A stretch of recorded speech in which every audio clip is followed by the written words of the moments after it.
मुंबईच्या भुलेश्वरमध्ये गणेश मूर्ती अंगावर पडून दोघांचा मृत्यू, 5 जण जखमी. भुलेश्वरच्या राजाच्या आगमन सोहळ्यादरम्यान दुर्घटना.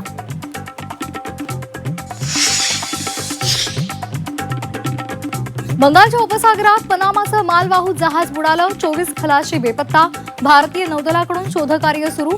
ओडिशाच्या पारादीप बंदरामधून लोखंडी साहित्य घेऊन निघालं होतं जहाज. सण उत्सवावर महागाईचं सावट, साखर नारळापाठोपाठ आता खाद्यतेलही महागलं.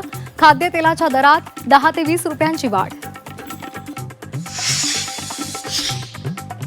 राज्यामध्ये वाहनांच्या पीयूसी शुल्कामध्ये वाढ, दुचाकीसाठी 60 तर चारचाकीसाठी 120 ते 180 रुपये द्यावे लागणार. महाराष्ट्रावर चिंतेचे ढग, एल निनोच्या प्रभावामुळे उर्वरित ऑगस्ट महिना कोरडाच जाण्याची शक्यता.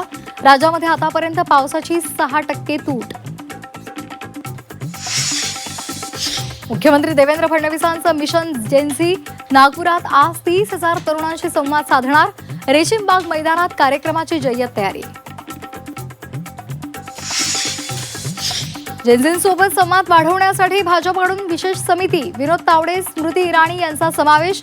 तरुण मतदारांसोबत पक्षाचा संपर्क वाढवण्याचं लक्ष्य.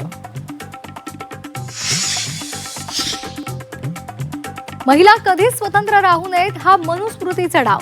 मनुस्मृतीनं महिलांना 3 चौकटीमध्ये बसवलं. छात्रों की गूंज या कार्यक्रमामधून राहुल गांधी यांची टीका.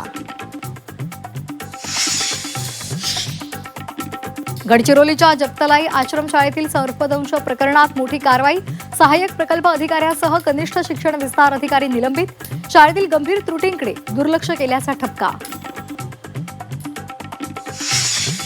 भाजपवाला दिसला की कॉलर पकडून विचारायचं मंदिरात चोरी कुणी केली. बारामतीच्या मोरगावातील रामरक्षा आंदोलनातून संजय राऊतांचा हल्लाबोल.